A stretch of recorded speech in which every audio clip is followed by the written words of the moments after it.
everybody, Poopa Jex here, and I am joined today with Bard in the Yard. How are you, Bard? I'm good. How are you? I am good. Before we get going, I want to ask you what your pronouns are. He, him. Okay, so thank you for sharing that. I'm also she, her. I always forget to say my own, and I'm like, I should probably start practicing doing that. So thank you for joining us today. I'm so excited. I wanted to ask you, so for anyone who doesn't know, Bard and I are on Team SideQuest together, so yay. And when did you join SideQuest again? How long ago was that?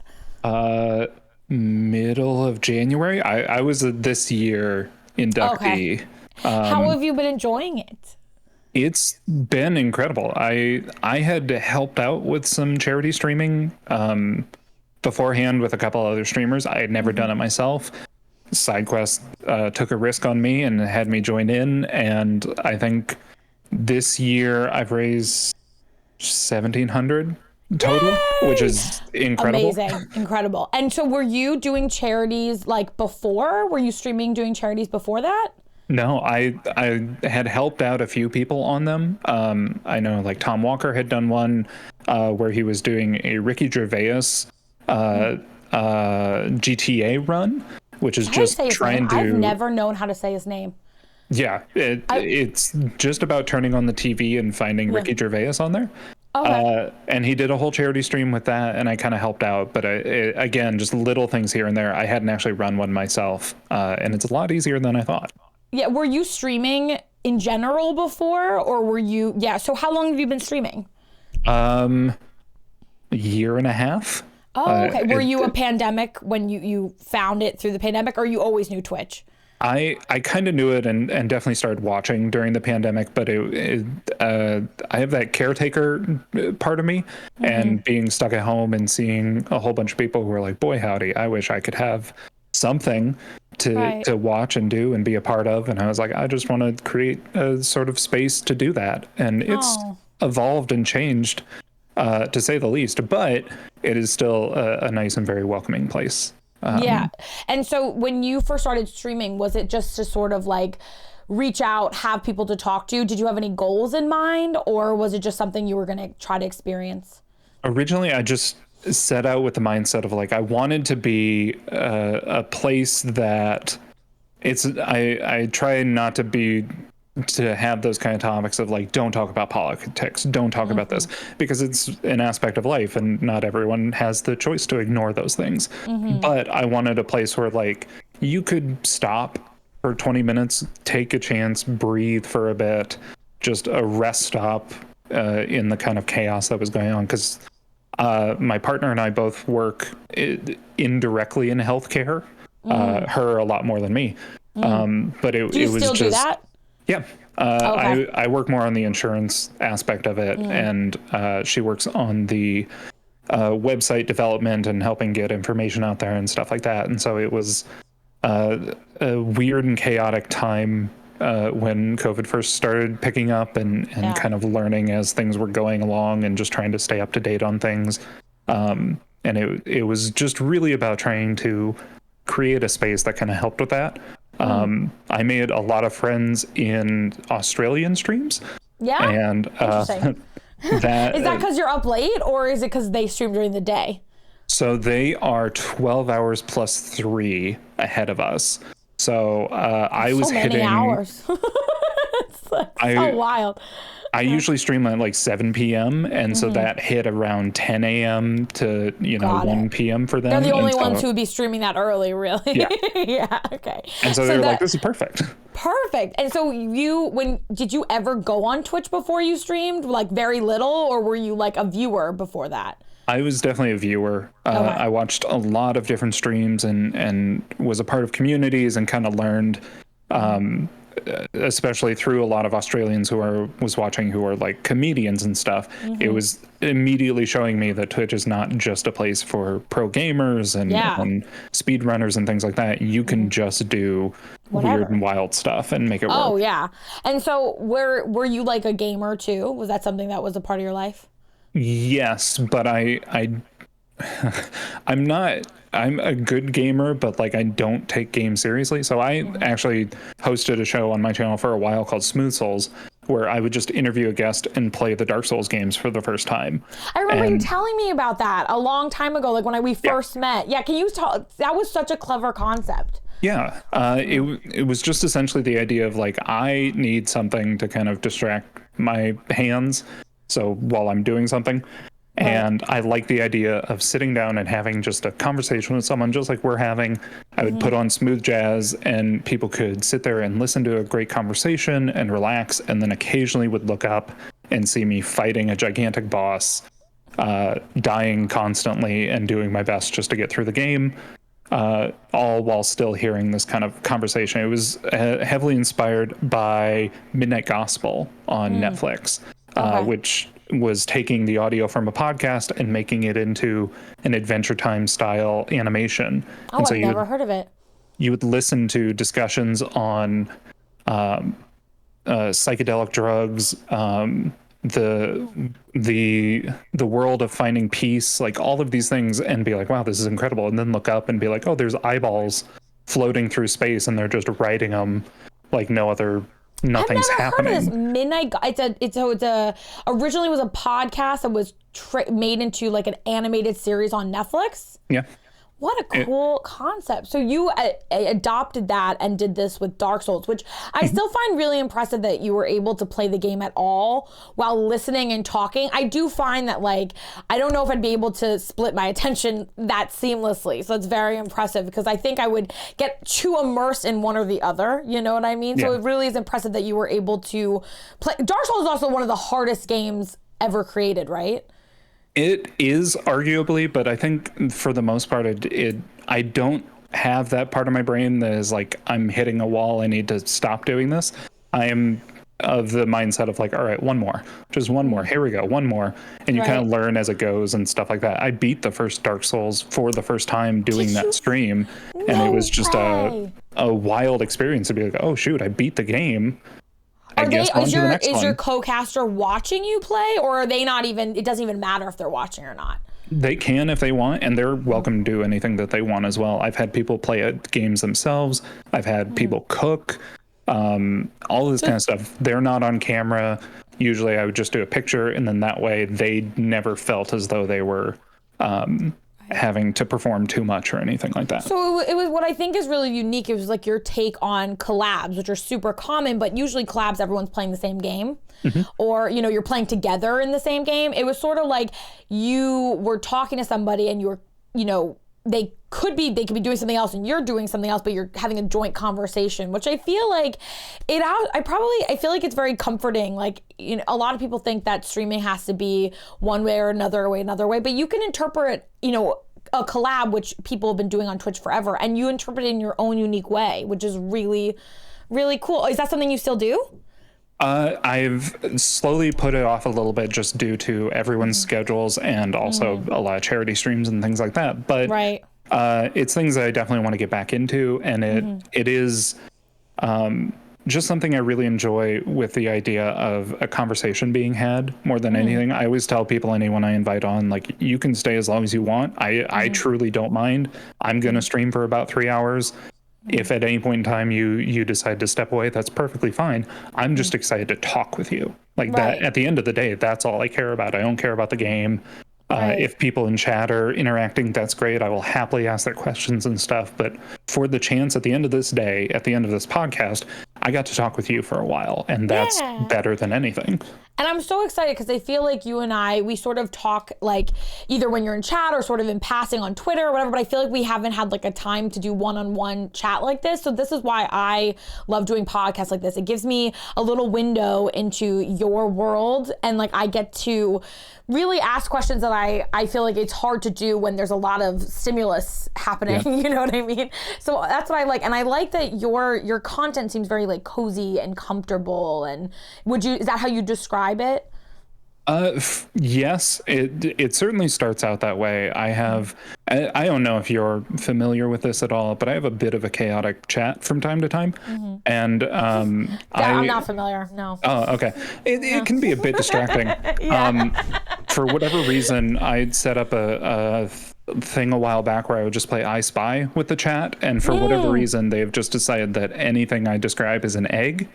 And that has developed into, for whatever reason, egg being brought up in pretty much everything. And I describe my channel more like I am a substitute teacher, and I decided to have class outside and immediately regretted my decision.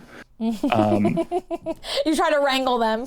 Yeah, it's a lot of like, let's have fun. Let's do what we want. And it's like, oh, maybe, okay, if we could just stay within the boundaries, that'd be great. But they don't. No. No matter how much you plead, it's like, I don't relate to that at all, Bard. Not even a little bit. Truly the lucky one.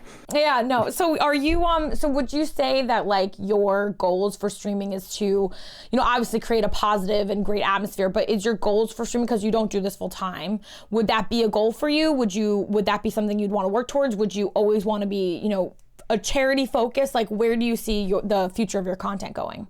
I would absolutely love to be able to hit full time at some point in time. I think this is going to sound like pandering, and I promise it's not. But I originally, before even getting into Team SideQuest, was trying to set up goals for the year. And I think it was at like 350 followers or something. I was like, is 500 achievable? Is that something that I should be hoping for? Like, I know that I've seen a lot of bigger streamers who will set their goals and be like, I want to work with this company, I want to set this many subs, this many goals, but I don't know necessarily what's realistic. I think I'm 2 away from 500. Guys, and that was just now, let's go. Are you kidding me? You're 2 away? You're so close. Oh my God, that's amazing. And it wasn't a goal that I necessarily thought about, but I was just like, I mean, that would be cool if I could hit something like that. And yes. Being able to hit that, especially with Team SideQuest, being introduced to so many fantastic streamers and great people and inspiring people was so great. And I would love to hit full time. I would love to do charity full time. The thing that I always kept saying was, did you see Tick Tick Boom when it came out on Netflix? No. So describe it. It is the story of Jonathan Larson, who wrote Rent. It was one of his... I don't like musicals. Oh, that's perfectly fine. That's why I haven't seen it. It is perfectly fine. The Coven knows. I watched a musical recently, and I was I had one of the community members suggested, have you seen Anne and the Apocalypse? Yes. Yeah, and I was pissed. I watched it thinking it's going to be like Shaun of the Dead, and I'm like... Wait a second. This is a musical. So anyways, continue. I'm sorry. No. You're a 506. You're a 506. Dear goodness. Okay. Thank you, everyone. Yay! I'm very happy for all the follows. I will find something to reward you all with. No, don't Maybe reward eggs. them. No, I'll throw them in jail. Don't worry about it. But it's the story of him writing this musical that he'd been working on for years and years and years. And he finally put it up and finally got this performance. And he kind of hit that point of being like, that's great, what's next? Because you kind of work on such a project, and then after it's done, you have to go, okay, it's just out in the world. I can't continue to harp on this. I have to work on what's next. Right. But he has a wonderful song in there about finding his love of acting and writing and things like that. And he sings, what a way to spend a day. I make a vow right here and now. I'm going to spend my life this way. Oh. And it has felt like that doing charity streaming specifically because like the amount of money that I've raised is fantastic, and it's going towards incredible charities, and that number's never going to go down. Right. Like we're never going to hit a point where it's like, well, you raised that much then, but now it's dropped down. That we're only continuing to make things better. I think that's like an amazing, because I always say, side quests and everything, like being a charity streamer, it's not for everyone. It's not something that it's a goal for everyone. But I always think if you can use your little corner to do good and to spread messages of helping others when you can, even if it's just one day, I always say like a pop-up charity stream where you raise even just $5 is $5 more that charity is going to get. And what I really like, and I don't think, so much of being a streamer, as you've seen, as every streamer here has seen, if it's volatile, your sub counts go up and down, things go up and down. There's so much fluctuation in numerical numbers, but I think that's actually a really grounding message you just said, is that your charity number will never go down. It's like, it can only go up or stay the same, but you can never deplete which as a streamer, so much of the depletion can be very, I don't want to say, what's the word? Like disparaging, you know what I mean? It could be like, you feel, sometimes, and no one's immune to this. You feel like, oh, maybe I'm doing something wrong. Maybe I should change this or do something better. But, you're absolutely right. That numerical number, if you're somebody who's a numbers person, which you know how I feel about numbers because I can't do math. But, if you're a numbers person and you see that number, it really is always going to be an achievement, no matter how high it goes. It can't ever go lower, which I love that that's a message that you have, and I think that that's really important to note, because I think it's really hard, there's a lot of aspects of streaming that people, and you've been a streamer now for 1.5 years, and you're sort of like, I would say you're still in the earlier stages of your journey. You're nowhere near like beginning, but you're still in that sort of earlier stages, and you're seeing that, and I think that's incredibly insightful, and I really appreciate you sharing that. So your future is you would love to do full time. Where would you see yourself? Like, would you always be doing games? Would you see yourself doing more like events kind of things? Movies? I just recently did, because I'm weird in that way. I came up with the idea of doing a 12-hour stream where I played 12 Devolver Digital games and listened to Morbius on a loop in one ear with some control given to chat. And my goodness, was fun and draining and awful. Was that with the crowd control that you showed me? No. That was even a different one. That was a whole of, I think that was during St. Jude. We raised like 1,000, and that was just with crowd control. Wow.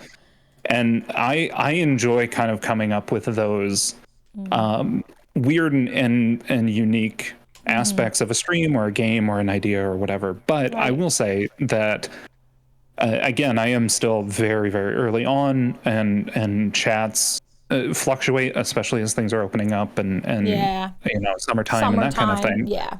So there were definitely points during that stream where it was like, this is fun, but right now no one's really chatting, and I'm just listening to Morbius in one ear. On repeat. For 12 hours. Oh my God. Jeez.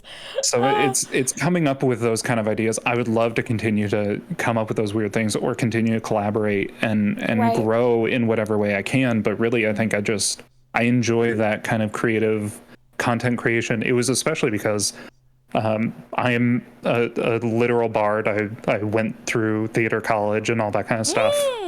And there was definitely a point in the city where I was doing improv, and that was about it. And so were you an actor? Yeah. Did you know that I used to act? I did. Okay, I did not know. So I knew that you are a bard, and I knew that was your name, and I knew that you were very passionate about that aspect, but I didn't know that you did theater. How long did you do theater for? What was your kind of vibe for theatrics and acting? I did most of it was in college. I did some in like high school and middle school, and then tried a little bit in Chicago, and did improv and that kind of stuff. And any time that I could get on stage was great, but it was still something where it was the audition process, just waiting for someone to be like, yeah, you're what we want for this, and being excited about it. And that was another thing that drew me to Twitch, because Twitch is just public access online. Like, you get your channel, you can do whatever you want, just as long as you don't break the rules. It's great. This is what you get to do with it. And so it fed that creativity side of me to be able to create things. I think that so many actors who find that either the industry is sort of not what they wanted, the audition process or whatever, it's not like filling every niche of their heart, they find streaming and they're like, oh, wait a second, I can carve my own little corner and I don't have to ask permission from anybody. Because so much of acting is like your manager approving, your agents approving, the people, the casting directors, and like the audition process could be for weeks, if months, to get through each, and then you can literally get to the very end and then they still say no. And there were so many no's and there's so much rejection, and it's like streaming is like, yeah, you hope that people enjoy your content, of course, but like you need to enjoy it first. And that's so distinctly different, because as you know, as an actor, it's like, it's so much more about the gratification of others. Like, do they like it? Do they want me there? because I can love my work, but if they don't, it doesn't go anywhere. So I think that that's like, so you did improv, which is also lends itself great for streaming. I hated improv. It made me like butthole pucker so hard. When I took acting classes, I always thought, because I did film and TV, because theater, I felt so like, you get one shot with theater, right? Like you don't get another opportunity. So it's like either you nail it or you don't. And it's like, that's the impression you're going to leave, and you don't get another take or anything. So what I appreciate, you did improv. Do you feel that that helps you and, through your stream, is that you have a strong improv background? Absolutely. I did improv, and then I played a lot of D&D. And both of those are just about rolling with the punches and being like, yeah, sure, let's do this. And it translated to streaming so well. Because you're constantly dealing with things popping up in chat and going, I wonder what I should be saying about this. I think there are some wonderful streamers who don't pay as much attention to chat, and that's perfectly fine. They have something that they're working on, and it's great. And then there are those who pay very close attention to chat, and those can also be great. I wanted to be someone who could pay attention to chat and didn't get too sucked into my game. And that's worked out really well for me, because I've been able to play off of chat and set up those kind of jokes of, I don't know. I've had discussions about this before. There's such a unique balance, especially in streaming, with controlled bullying. And by that, I mean the things that you allow your chat to kind of do to bully you, because you've given them these tools, and say, you know what, it's fine to say egg, and I'm going to say it's not egg, and you can continue to say egg, and that's perfectly fine. I have a rule on my channel that's no goofs allowed. And it spawned from some game. It was like no goofing around. And so I made an emote that said goofs allowed, and I just joked saying like the no hasn't been approved yet, but there's going to be an emote that says no, and then another one that says goofs allowed, and I'd prefer that you put those together. And they'd say, oh, goofs allowed, and they're like, no, it says no goofs allowed. And then I finally put out one that was no with like a cross through it, like the circle with a line through it. No, like, which is a double negative.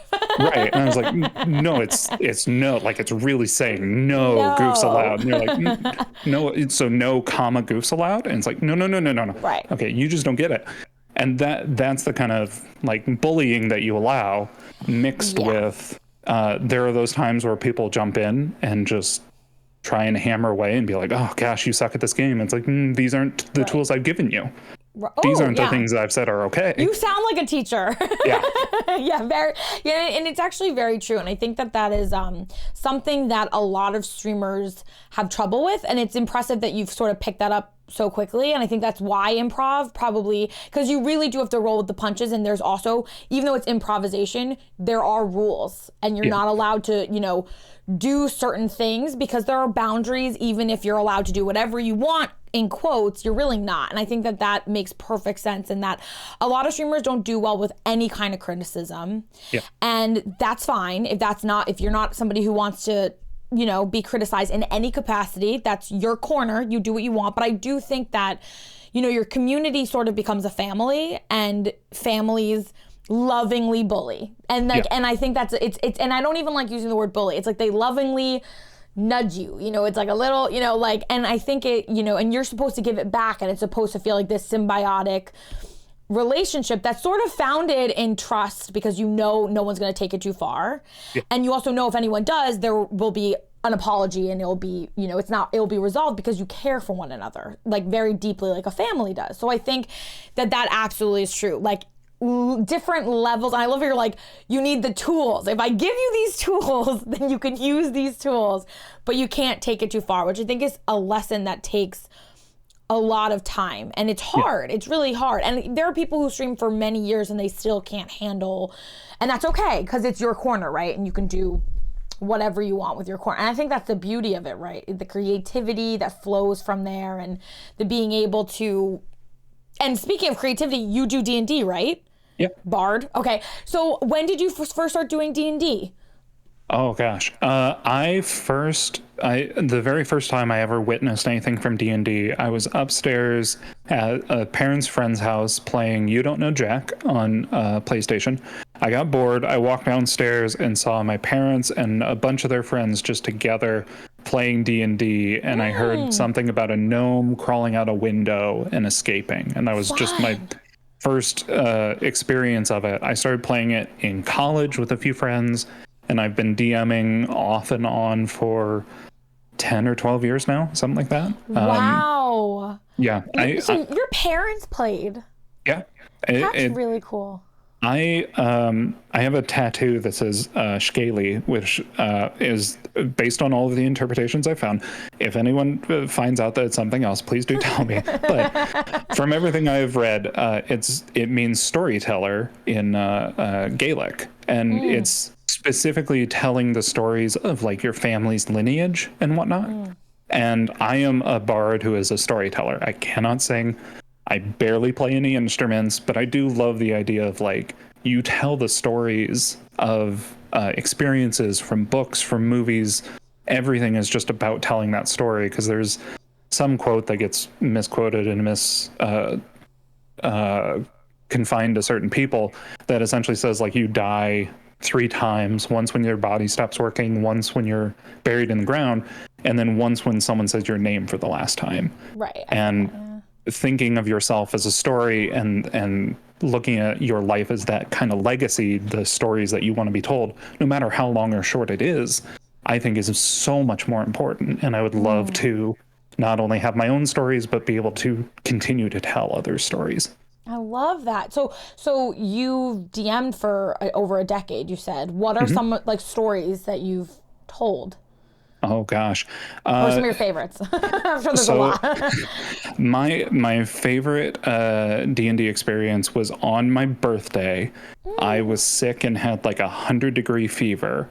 And I had sent this party into a snowy town, and it had sort of a oh gosh, what do you call it? 30 Days of Night mixed with Curse of Strahd feel. So they found out like this royalty had come in and taken over this town, and they knew nothing.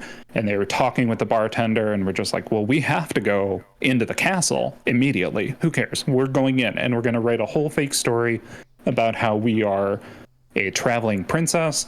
Therefore, we need to stay in this castle. And they spent 20 minutes writing up this fake story, not realizing that the king and queen were vampires, actually a succubus and a vampire.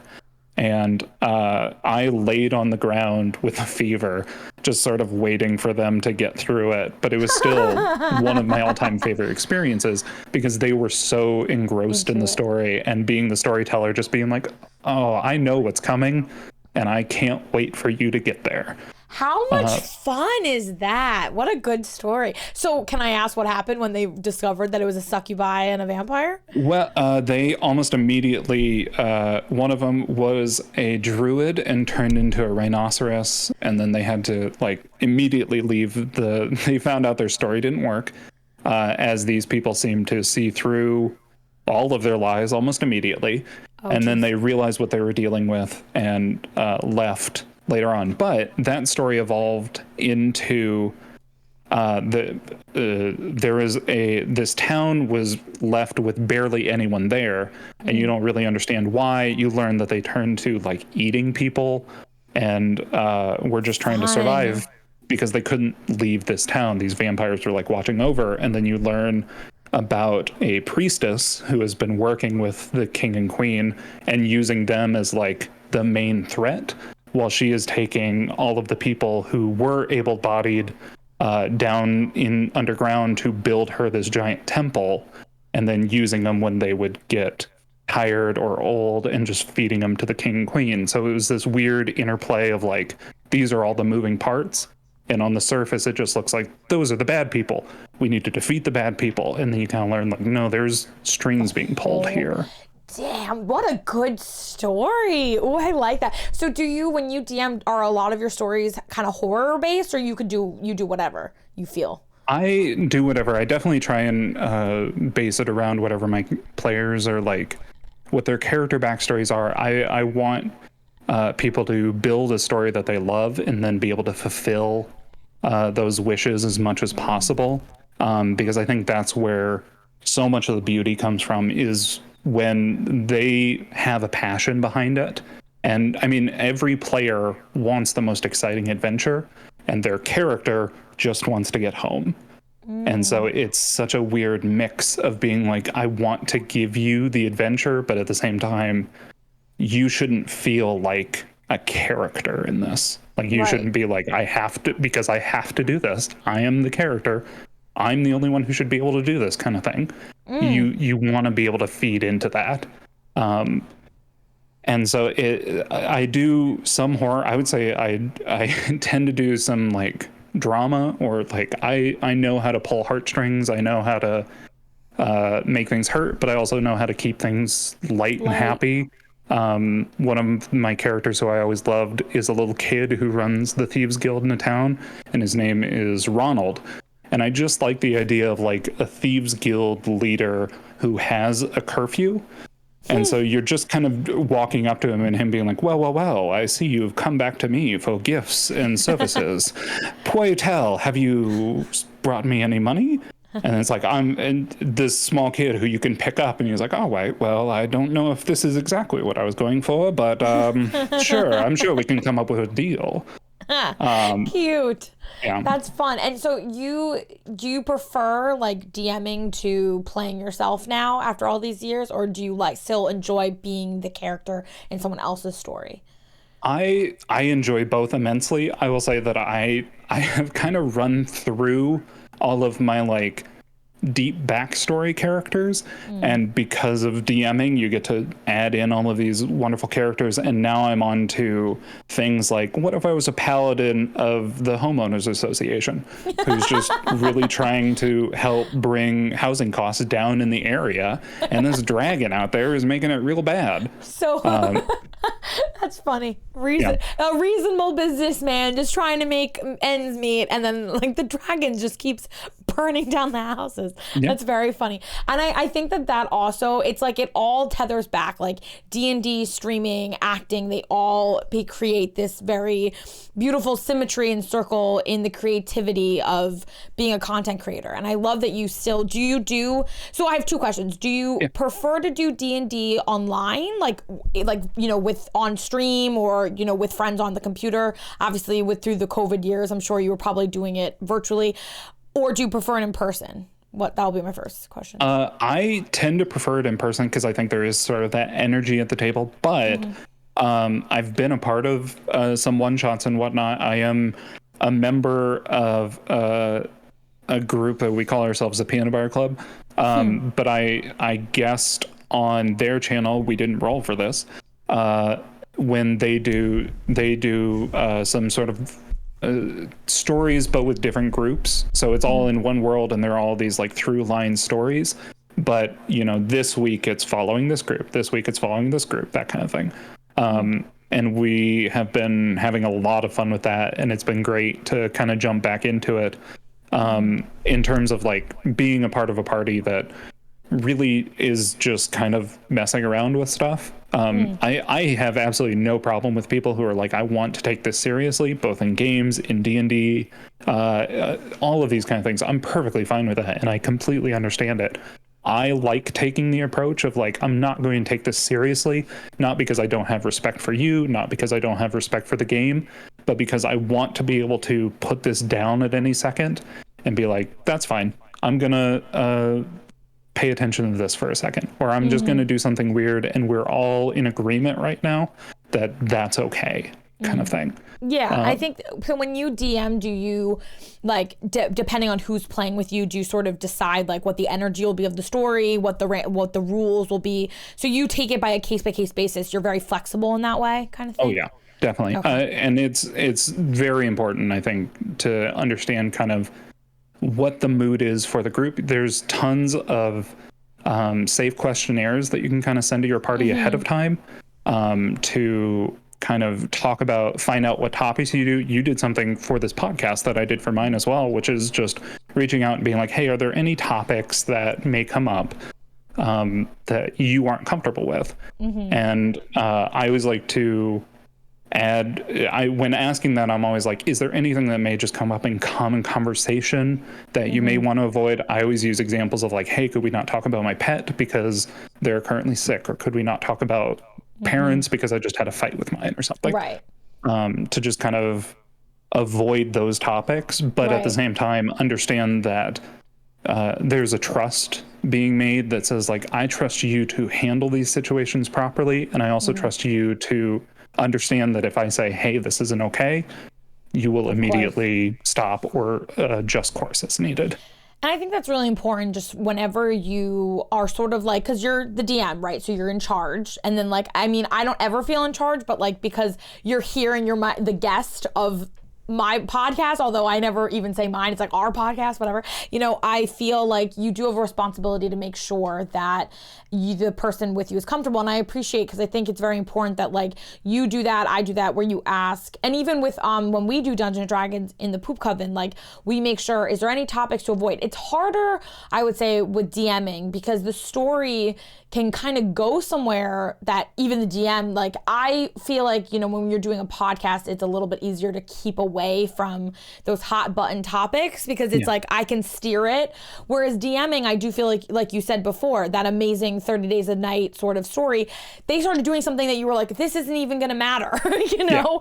But it just, they went that direction, and you're not going to stop them because it wasn't going to hurt anybody. But at the same time, it's like, it's a little bit more challenging. So do you feel like when you DM, have you ever done like something that's really emotional, really like, or maybe like very psychological, thrillery? Have you ever had to like pull back in any way?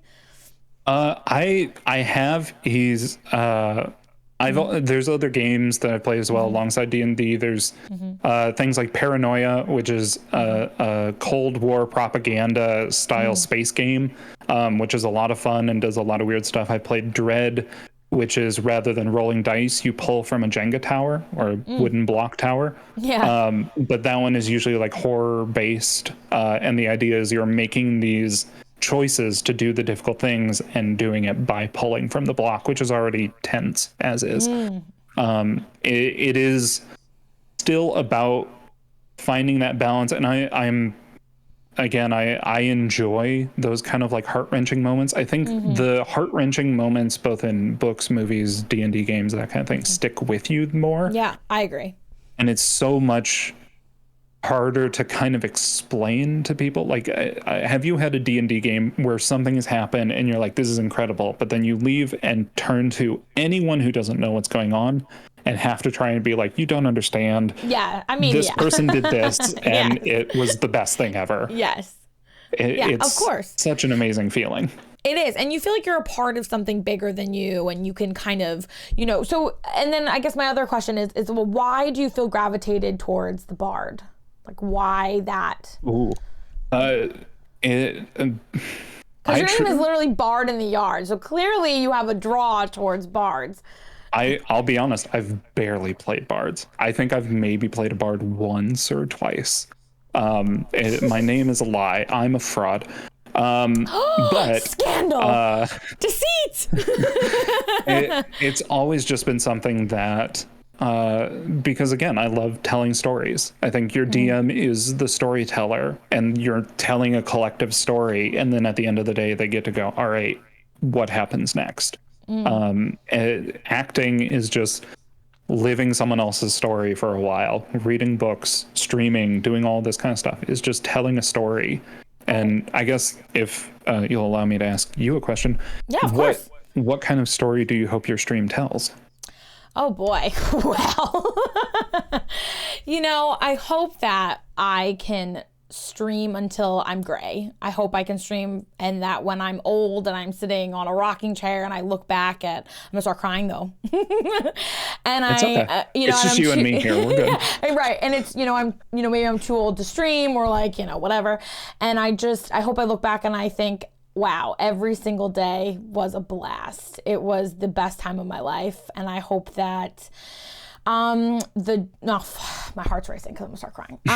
I just hope that the immense joy that I get from streaming, I imparted on at least one other person, and that will be what we all, cherish and hold on to, is the memories of all the nights where we lost our minds and just chaos and had fun and laughed and cried. And yeah, I hope that I'll hold those memories when I'm old and can't do it anymore. So great. Thanks, Bard in the Yard.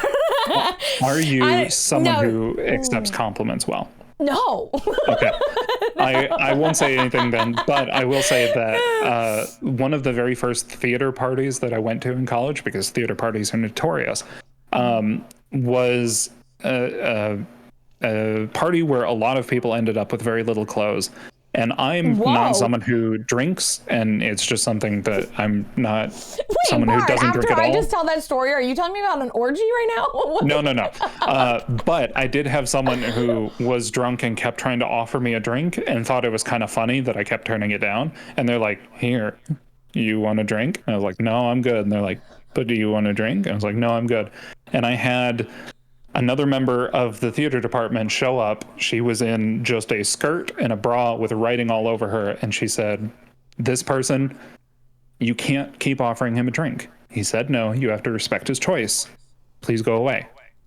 And there was just that moment of like, you can have the chaos, you can have that moment at a party and still know that these people are caring for you and watching out for you. And that is something that I have felt in your stream when I first found it almost immediately, is you can have the wild, chaotic party, but at any point in time, I know that you're there taking care of us as much as you possibly can. And I think that is just as important.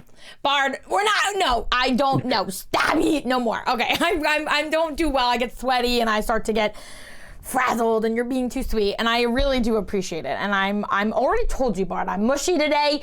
Don't you mush me around over here. I'm getting sweaty. Why do you hate grass? Oh, that's a great question. Because it's terrible for the environment, and most animals don't eat it, and it takes an enormous amount of water, and it turns brown if it stares at the sun for too long. Moss yards are the way to go. I'm telling you, one day I would love to rip out I unfortunately have nice grass. My husband said if our grass ever starts to die, he'll give me a moss lawn, but he's like, it looks too good to rip out. It'd be rude to do it. I'm like, whatever. But moss lawns, they need very little water, they need very little light, and they're very soft and squidgy. And they're better for the environment. So that's neither here nor there. Okay, let me ask you, because this is like usually my rapid fire portion where we're banging out the questions, and this will give me so much information, and you might be the first person. I'd have a feeling. Every time I ask the first question, almost everyone says the same answer. Okay. And I'm very curious what your answer will be. Okay, what is your favorite food? I mean, I like a good burger. I like pizza. I am very, very standard with it. I am a salty fan, and savory. I'm not really a huge fan of sweets. But if just a single food on its own, green olives or sour cream and onion Pringles, things like that. Let me just tell you, you didn't say I think the last 6 people all said tacos. So I was fully, I didn't think you were going to say taco. I knew you were going to say something I thought you were going to say burger. I should have guessed it. But okay, I love that you also went, why green olives and not black olives? Saltier, because they're saltier? I mean, probably. I grew up at my grandparents' house, and that was green olives, sour cream and onion Pringles, and Reese's peanut butter cups were probably the 3 things I ate the most. And now my heart rate is beyond belief, but I love green olives.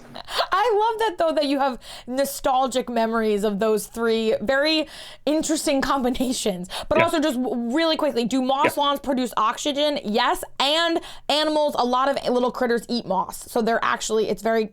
Anyway, so sorry, there was a question. I just want everyone to get moss lawns because they're great. Okay, so next rapid fire question. What is your favorite color? Green. Like what shade of green? Very interesting too. So my favorite country of all time is Ireland, and I love the green fields and just the open grass look of it.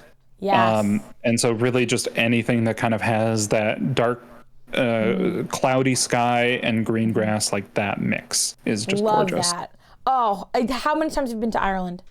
Only once, but it was one of the best experiences I've ever had, and I cannot wait to go back. Oh, I would love. It's on my list. I would love to go to Ireland. I've never even been to anywhere in Europe or anywhere really out of the country. So that's on my list. But okay, so Ireland and like the green lush of Ireland kind of energy. Okay, do you have a lucky number? 14. Why 14? It is my birthday is January 14th. And do you have a time that when you look at the clock, it just happens to be that time? 4:44. 7:14.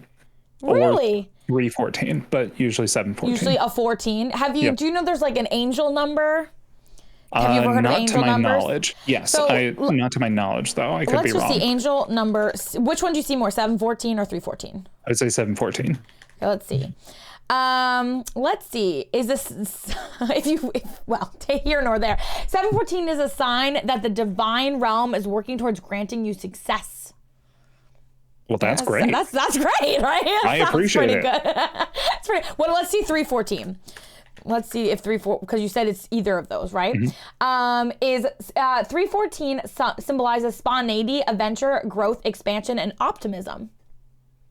It's pretty good. I think those fit. I hope so. I think that feels good, right? It's pretty good. So your lucky number 14, and also if you're born January 14th, are you an Aquarius?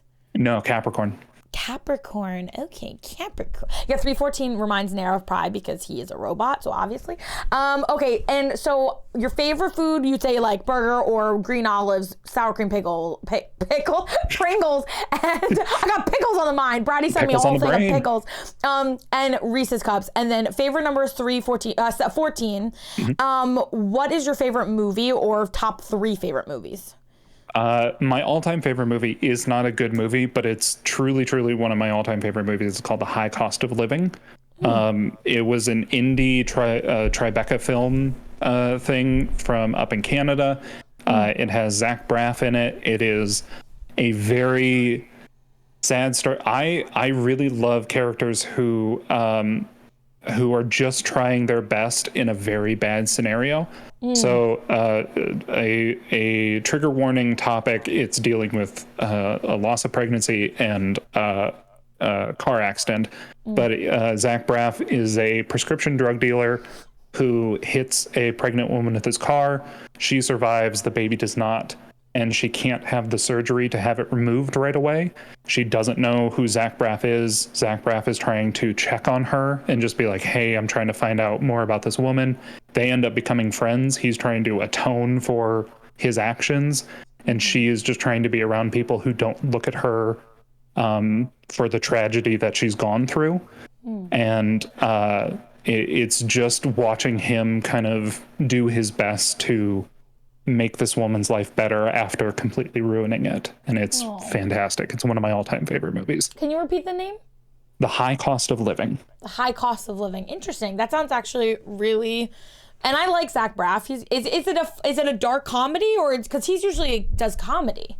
No, this one was pretty much a drama. I mean, there's a couple, but I tend to lean towards drama because, again, those tragic moments stick with you a little bit more than just the laughs. And I think it's interesting that you explained it like you like when people are going through something that's sort of out of their, experience something and having to get through it to get home. And that was reiterated when you talked about how you DM. So I think that's really interesting that you like that in both aspects of your life. So do you have a favorite TV show? That changes a lot. I think I really liked, and this is a very cliche answer, and I'm sorry, I am a white male, but I did enjoy the first season of True Detective. I like how you said, I'm sorry, I'm a white male. Specifically because though H.P. Thank you Lovecraft, for your apology. No, I'm just kidding. H.P. Lovecraft is an absolute shithead and an awful person. He was considered racist in his time. But the horror stories that have developed from it and that are away from his estate that he's not getting any money for have lived on and been retold. And even this wasn't one of his. But the first season of True Detective has a Lovecraftian element to it. I've never seen True Detective. It's fantastic. It just Matthew has McConaughey, right? Yes, Matthew McConaughey. Yeah, I've heard a lot about it. I've never seen it. It is a very good storytelling and just has that like level of cosmic questioning to it, all while still grounded in reality. It does such good storytelling. I usually watch it at least once or twice a month, or once or twice every other month. So, Bard, I'm gonna make a recommendation of a TV show that I have never recommended to anybody because I think it's kind of brutal and it's really but I think you sound like you love it so much. Have you seen The Leftovers on HBO Max? Yes. Did you like it? I did. I knew nobody has seen that show. I knew you were either going to see it or you would actually like it because it is the definition of people trying to essentially get through something to get to some semblance of home when everything's been stripped away. So did you like it?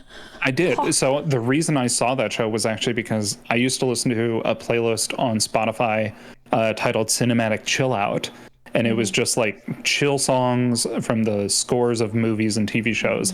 And one of my favorite pieces in that was from The Leftovers. And I was like, all right, I'll watch this, I guess.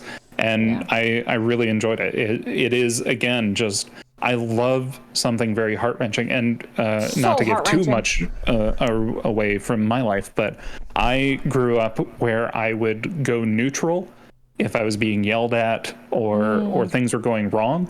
And it was because I felt as though if I go neutral, people can't tell if what they're doing is hurting me more or not. And they usually just give up. And when I got to college and was in acting school, one of my professors said, that's great. That was a defense mechanism that worked for you in your life. How is it benefiting your acting? Right. And learning that and letting it go mixed with watching these movies that allowed me to feel those emotions rather than go neutral and kind of push them out has been cathartic in its own ways.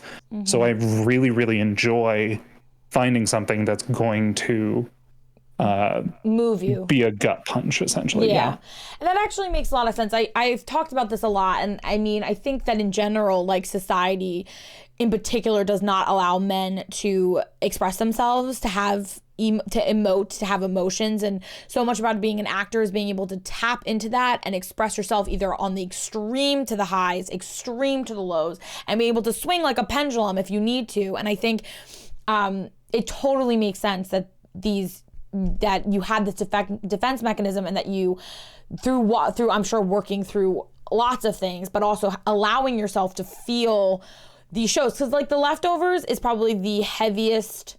It's really a gut punch. It's so heavy. It's not, I've never rewatched it. It's one of the few shows I watched once. I'm like, okay, thank you very much. I'm gonna have an existential crisis. That was beautiful and terrible and awful and amazing. And I feel like it makes total sense that I know that True Detectives is very heavy too. So it seems like that's something that sort of in some ways is almost helpful for you to watch something that's super. Do you like horror movies, or is that? I do. I absolutely love. I didn't used to. And I mean, at its core, I don't like horror because I don't like jump scares. I don't like the cliche run and gun kill kind of thing. But horror movies have evolved and developed in such incredible ways over the last 20 years that I found a love for it, and I found friends who love it as well. Again, stories that I really love. There's a show on Shudder called The Last Drive-In with Joe Bob Briggs. And this was a show that went on for a while, got canceled. And it was just essentially sort of in that Elvira style where you kind of watch a movie and it interjects with him talking about the behind the scenes stuff. It ended up getting canceled. He would have male girls on there who would read letters about what was going on and whatnot. And after the show got canceled, he kind of moved away from his name. He was writing a book on satellites, I think. And a woman named Diana Prince went to his book signing at a Barnes & Noble, dressed up as one of the male girls, and kind of got there and saw all these science people around and was like, I think he doesn't want to talk to me kind of thing. And the people at Barnes or the bookstore were like, no, he would love this. Please go talk to him. And she went up and talked with him and dressed as one of the male girls and was just like, I love horror and I love everything that you've done. And in fact, I can show you online, look at all these people, they love you too. Would you please bring the show back? And he was like, I'm very old. I don't understand. Like, people don't write letters anymore. I will only do it if you do it with me, if you are my mail girl. And she was like, oh, no. And he's like, I don't understand social media. I don't get how all this stuff works. Please, I need you. And it's because of her going to talk with him in this book signing that the show came back. And introduced more people to more horror. Wow, that good for her. Wow, that's pretty incredible. And so it's on Shudder? Yep. Okay, that's very. I think that, like, you know, as you said, like, horror genre has evolved so far, and that's why I asked if you'd like it, because I think it lends itself that sort of dark psychological thriller that, you know, it does do that gut check that you were, you know, discussing, without it being like the gore porn of Saw that has really, it's nonsensical and terrible, and, you know, so I appreciate that a lot, that you, because a lot of people don't, you know, especially because it sounds like you like shows that are very, like, dark and dramatic, and those are some of the best shows, but then I always feel like you would probably like horror, so if you have never tried it, you know, so that's great. If you are someone who doesn't like horror but wants like a good spooky movie, I highly recommend The Vast of Night on Amazon Prime. It is essentially in the style of like a Twilight Zone, and it's about a radio DJ and a girl from the high school in the like 1920s dealing with odd sounds being heard over the radio and lights flying over their town and stuff like that. And there are no jump scares. There's no gore, no anything. It is just a very, very well told story, and has not the audacity, but the courage to even go to black, like fade to black in the middle of the movie, because you're just sitting there listening to a story being told. Oh, wow. It's wonderful. Wow, good suggestion. I'll write that down, actually. So The Vast of Black. So, and my last question for you is, do you have any sort of like quote or mantra that you live by? Something that you want to share with the Poop Coven? Oh, I mean, the one that I probably come back to the most and try and live my life by is one that I think is usually quoted to Robin Williams, which is just, people are fighting a battle that you know nothing about, so be kind always. If you can just understand that the person who is being a complete asshole to you or cutting in line or something like that, there is a chance that they are dealing with something that you know absolutely nothing about. So if you can give someone the benefit of the doubt and allow something, I'm certainly not saying like let go of your values or anything like that, but if it's like, you know what, I'm not in a hurry right now, I'm just going to let them go, because who knows what they're up to. Same with like people cutting you off in traffic or something like that. If you can just allow someone enough the courtesy to just say like, hey, I don't know what they're going through right now, they haven't done something to me in this moment, I'm just kind of gonna let it go. That's usually what I try and do as much as possible, and just continue to lift others up as much as you can. We really need it right now. So yes, we really do. And before we wrap, what was the show on Shudder called again? The Last Drive-In with Joe Bob Briggs. The Last Drive-In with Joe Bob Briggs. So that is the show. So BardInTheYard, I want to say thank you so much for spending your time and sharing your words and your energy with me and with the Poop Coven and with anybody listening. Thank you so much for being here. I appreciated you, your energy. You have a very calming energy. It's wonderful. We are all so grateful. Thank you for joining us on tonight's episode of Coven Conversations. And I'm Poop with Jex, and this was BardInTheYard. And thank you so much again for being here with us tonight. Thank you so much, Bard. Thank you for having me, and thank you to the Coven. Thanks. Bye.